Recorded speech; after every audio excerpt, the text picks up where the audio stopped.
watching the IUP TV News Bulletin, bringing you stories relevant to IUP and the Indiana community on Channel 6 and 20. Good evening and thank you for joining us on this Thursday, October 27th. I'm Stoker Wyzori. And I'm Ryan Carter, coming to you this evening in association with WIUP News. A quick announcement before we get started. A section of sidewalk has been opened in between the Oak Grove and Kopchik Hall. Facilities Construction Director Mitch Pepper sent out an email yesterday about the change in mobility for students. Him and officials are also saying that no vehicular traffic is permitted in this area until further notice. Anyone with questions is asked to call Planning and Construction at 724-357-2289. PennDOT has released the plans for construction in the area. The construction will occur on Indian Springs Road just south of Oakland Avenue in White Township. This road work will cause lane restrictions on the road and will be underway on Saturday. They plan to replace a crosspipe and finish widening the roadway. The construction will occur between 7:30 a.m. to 6 p.m. The most affected areas of this lane restriction will be Eaton Park and the Hampton Inn.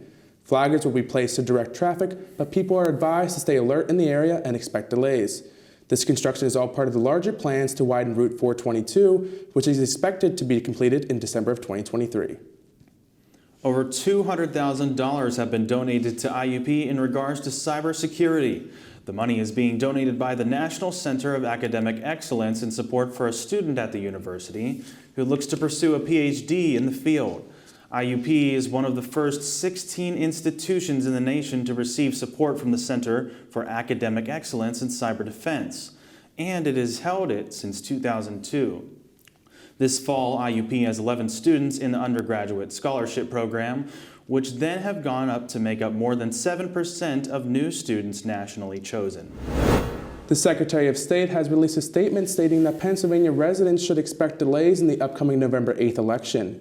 Liam Chapman held a virtual news conference that was created to help avoid the spreading of misinformation for the election. Some key takeaways from the conference was that Pennsylvanians might see delays in the counting since Pennsylvania does not allow pre-canvassing of mail-in ballots.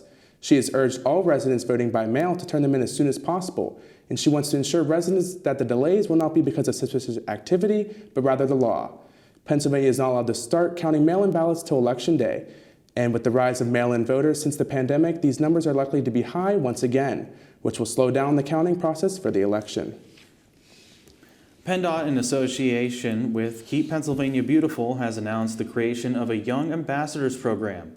It was one of the recommendations that came out of the state's Litter Action Plan announced by Governor Tom Wolf in November of 2021.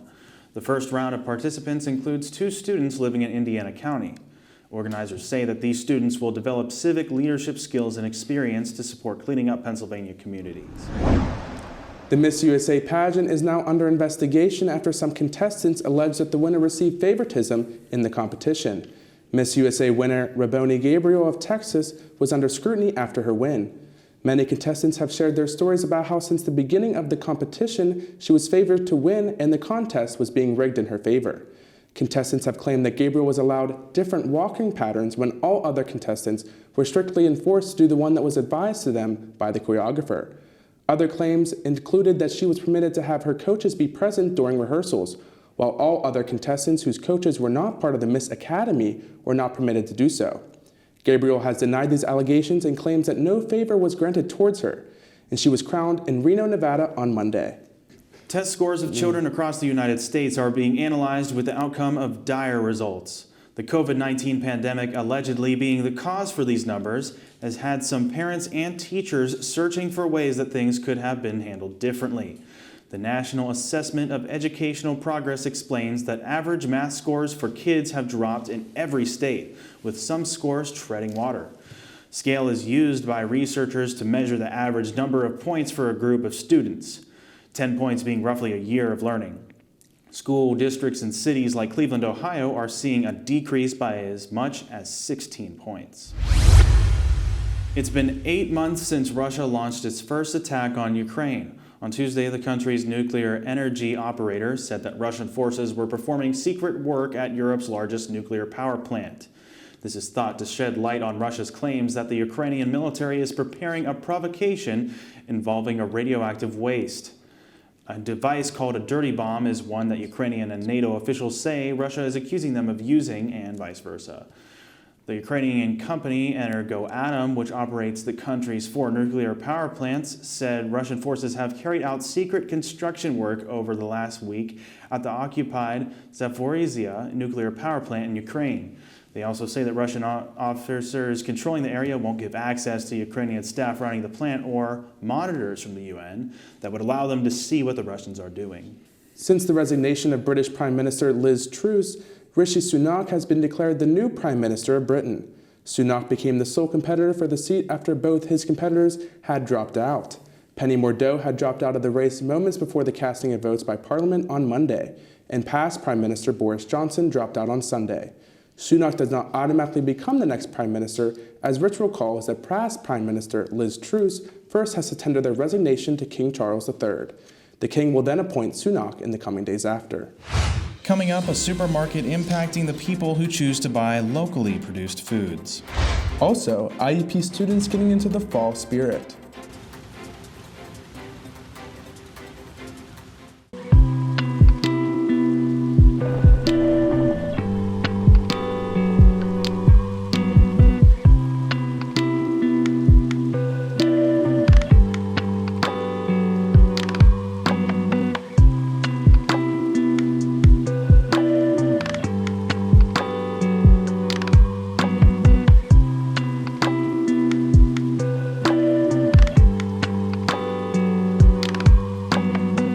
So, Ryan, I've been wondering, in terms of fall foods, out of all the ones that you would normally see in the fall, like turkey, etc., what would be your most favorite fall food? It's a hard one, but I'll have to say pumpkin roll, especially made by my grandma. She makes the best. How about you? I would say pumpkin pie. So we're in the same boat. Love pumpkin Absolutely. right around this time of the year is always the best. Absolutely, and this and much more that Ryan, our team, and myself looked into at a farm which sells fresh products on its own shelves. This all thanks to the Yarnicks, who own the place. Local food and businesses have their benefits, but it can be hard to know where to look as most of these places exist as a single store. A handful of them aren't even in town. Drive north of Indiana for a couple of miles and you will be on a field with greenhouses and a market next to them. This is the Yarnicks Farm and Market, run by Dan and Lynette Yarnick. They sell everything from whole fruits and vegetables to breads and pastries. We're probably the oldest farm market in this county. We've been here 41 years, as I said. And one thing unique about us is we grow vegetables indoors and outdoors. So when it frosts, we still have fresh vegetables. While our news team was there, numerous customers came to buy their products, knowing that all the food there was grown locally. If I'm curious, I can check the quality of what they're doing and the way they're treating employees and the way they're treating their products. Customers like Rick Barvera are aware that the foods here are both pre-made and can be bought separately for recipes. Things like tomatoes, peppers. I decided today I was going to make some chili. Understandably, it's harder to grow plants during the colder seasons, even if they are inside a greenhouse. But that's not the only problem that the Yarnicks farm is facing this year. Everybody say, well, the food prices are high, but they're high in the grocery store, but the prices they pay us for the produce hasn't much changed. It's actually, tomato cost went down 2%, and the cost of production went up 7%. Despite some produce prices going down, Mr. and Mrs. Yarnick tell me that they are still selling their foods to restaurants around the area. Every week we sell to Bruno's, Brunzi's, Benjamin's, Romeo's, Knapp's, and Indiana Country Club.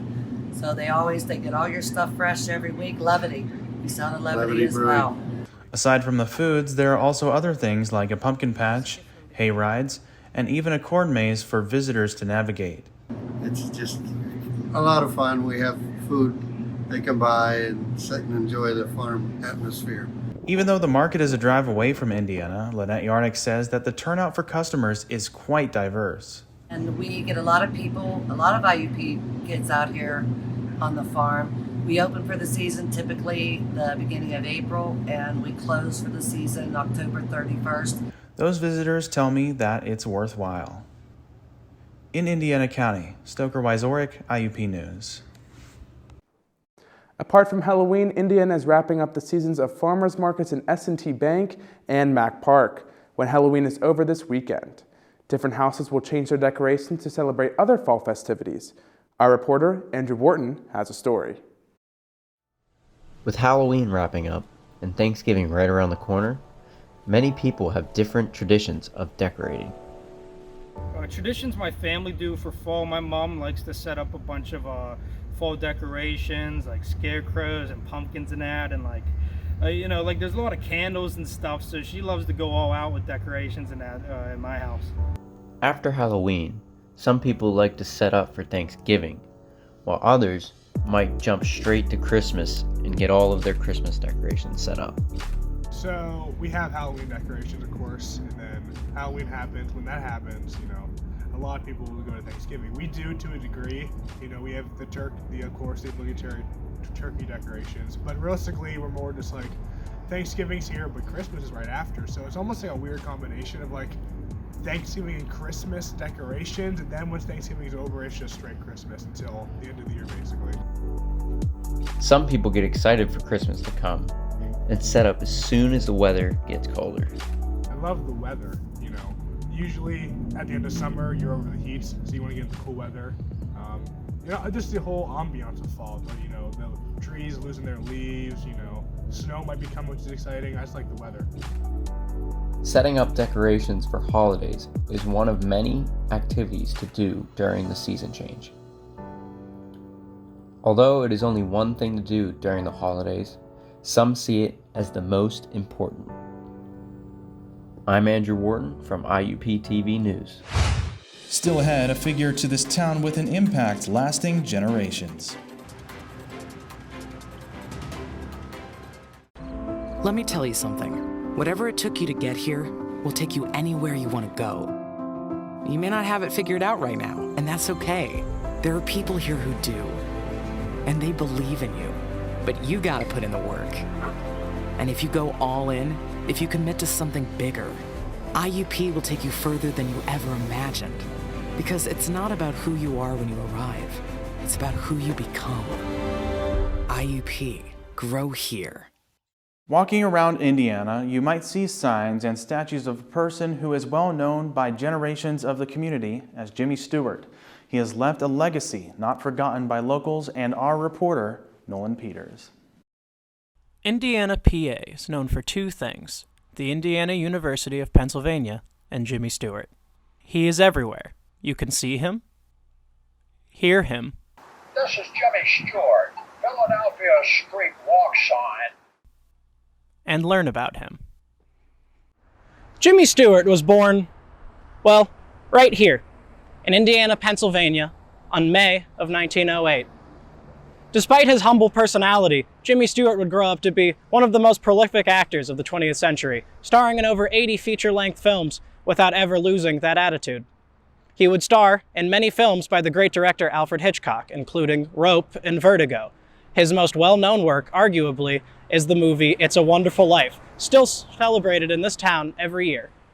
Vertigo is the featured film currently playing at the Jimmy Stewart Museum, a building entirely dedicated to the life and career of the titular man, with the purpose of educating the very community he grew up in. So,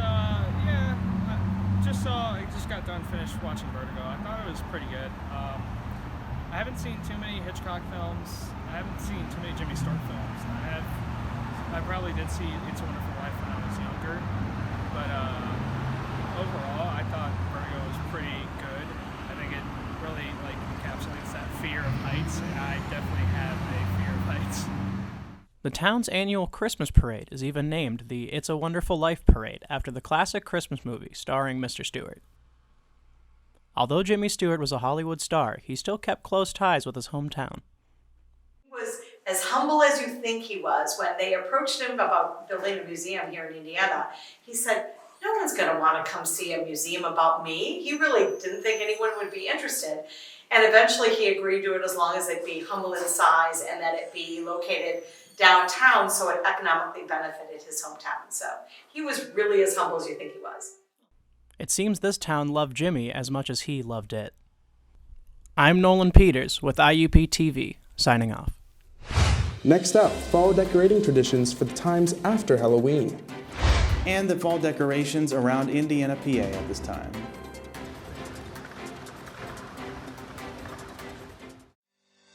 Need a place to study?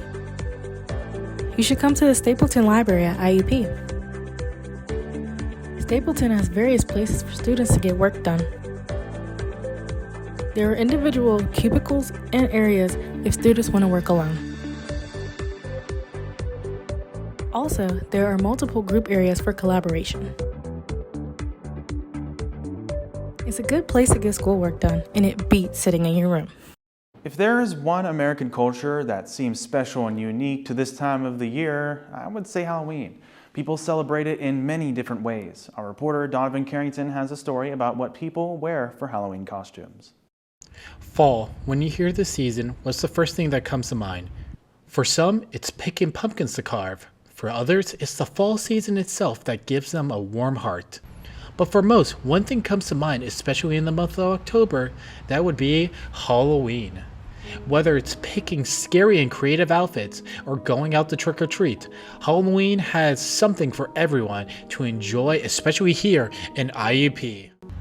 So on Halloween, why did you decide to dress up like a giant banana? So the reason I dressed up like a giant banana because it was affordable. I was gonna go as Wonder Woman, but that was a little too expensive, so I settled on a banana.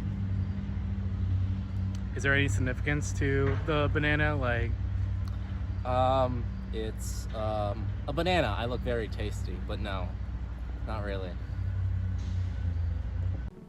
Most people believe that once you get older, you should stop going trick-or-treating and you should stop getting costumes for yourself as you're growing older and eventually you're growing out of it. But that's anything but the truth, because college students still go out of their way to go find costumes, to go for the holiday, whether that is for trick-or-treating or to go for parties. so does age matter to dressing up for Halloween? And if so, why? I mean, age doesn't matter when it comes to dressing up for Halloween, because like kids can do it, adults can do it, everybody does it. Even if you get a little bit too old for trick-or-treating, which I don't think that that's possible. I think that we should keep it going, because you know, adults, they go trick-or-treating with their kids, but like bringing a little bit in the middle, everybody goes trick-or-treating. I think that would be cool. But also, we go to parties, we dress up, you know, we make like those drinks with like the dry ice and stuff. So dressing up, you can dress up at any age. It's fun. You can be scary, you can be funny, you can be sexy if that's your thing. But yeah, you're never too old to dress up because it's fun. As you just heard, it doesn't matter what age you are, you're never too old to be dressing up for Halloween. It doesn't matter if you're a 20-year-old college student or a 5-year-old kid. Halloween is for everybody, and dressing up is just the fun of it. It doesn't matter if you're going trick-or-treating or going to a party. Everybody dresses up for this occasion. Well, that's all I have for you guys today. I'm Donovan Carrington, coming to you from WIUP, and until next time, you guys have a great Halloween, and take care. If you have a chance to go to a different neighborhood this past few weeks, you'll see very interesting Halloween decorations. Some are fun, while others are spooky. Some combine both. Miles Majerzik has a story about how certain people choose to collect their own Halloween decorations. Today, we're headed to the municipality of Daleboro in Johnstown, Pennsylvania, where one woman is gearing up for a spooky Halloween. All seems quiet at this humble home until we see the surreal world being created on the inside.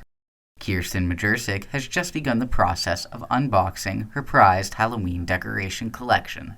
Over the years, my decoration collection has grown from pieces that I buy at the store, things that are given to me, and a large amount of it came from stores like Goodwill, Salvation Army. I make a witch's potion bottle cabinet, and most everything that is on there I made myself just from bottles that I got at Salvation Army or the church bazaar fair, maybe a quarter, 50 cents a bottle, and then I just fix them up and add things to them. Goodwill and other thrift shops are Halloween hotspots for decorating and costuming on a budget. Many stores receive Halloween overstock products that are like new with tags. We now go to this Goodwill employee to hear what she has to say. I've worked at Goodwill for a little over a year. Our store usually for Halloween puts out Just a bunch of costumes. People really like to come in and build their own costumes.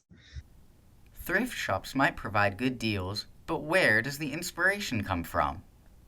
A lot of the inspiration actually came from Harry Potter. Some of my bottles are designed with names from the movies and from the books. I do have a collector's item Skelegro bottle that I bought from a dealer. It's handcrafted. It's a limited edition.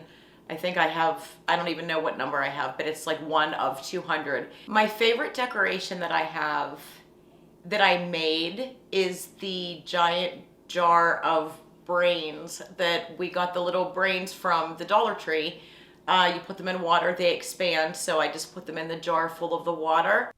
Mrs. Majersic has a Halloween decoration to make anybody smile, but what she really hopes for is that her family enjoys them as much as she does. I've been decorating for Halloween my whole entire life. Started when I was little with my mom, who made every holiday really special, and I just wanted to be able to do that when I got married for my own kids.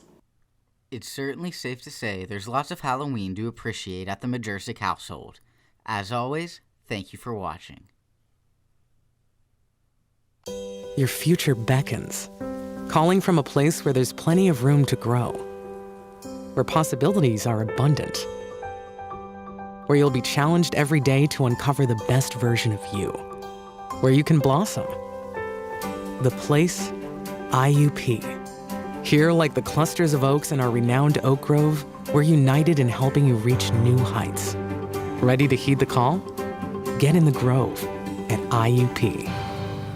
Hello everyone, I'm Donovan Carrington with this week's IUP Sports News, and here are your daily sports teams. First up, it's women's soccer, and after their win against Pitt Johnstown yesterday, they will be going up against Seton Hill at Greensburg, PA on Saturday at 1 p.m. Field hockey is up next, and they will be up against Millersville at 1 o'clock p.m. And they will be doing a fundraiser with Play for the Cure, which is a sports fundraising program of the National Foundation for Cancer Research, helping to raise critical funding to prevent and treat and cure cancer.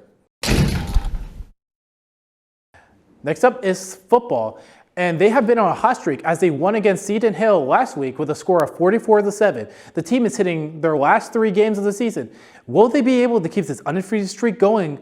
Well, you're going to have to wait and see, as they will be going up against Gannon this Saturday at noon on their home turf. Finally, the IUP volleyball team has a doubleheader this week as they will be playing against Pitt Johnstown in a pink-out game for breast cancer awareness at 6 p.m. Then on Saturday, they will be going up against Clarion, also at 6 p.m. for their trick-or-treat night. Well, that will do it for sports news. Again, my name is Donovan Carrington, and I will be seeing you guys next time. If you haven't heard yet, IUP News is collaborating with our local radio station 90.1 WIUP FM, where you can also receive up-to-date stories produced by IUP students coming from multiple backgrounds. If you're interested to volunteer and produce local stories with our team, please contact one of us on our website at iupnews.godaddysite.com. Our question of the week: are you dressing up for Halloween? And what will you be disguised as? Comment your answer on our Instagram at IUP_news. The Static Fall Fest is here with activities to get IUP into the Halloween spirit. Face painting, a photo booth, pumpkin carving, seasonal beverages, and foods will be some of these things to experience there. It's taking place now until 8:30 p.m. in the Hub Ohio Room. This coming week, Open Mic Night will be held on the evening of Halloween. Starting at 8 p.m., members of the Crimson Hawk family are encouraged to step in the spotlight with well-known songs and originals of their own. This also takes place in the Hub Ohio Room. Well, I don't know about you guys watching this or Ryan or you, Donnie, but whenever I think about fall, the first thing that comes to mind, I would say, would be a pumpkin spice latte. What about you, Ryan? I'm thinking anything with apples. I mean, apple cider. I love going apple picking, those fresh apples when the trees are ripe. So it's a lovely thing to do right now. Nice. Gotta love the apples, though. How about you, Donnie? I think for me, it's just the weather, really. Just like being able to pull out the hoodies and the flannels and just bundling up.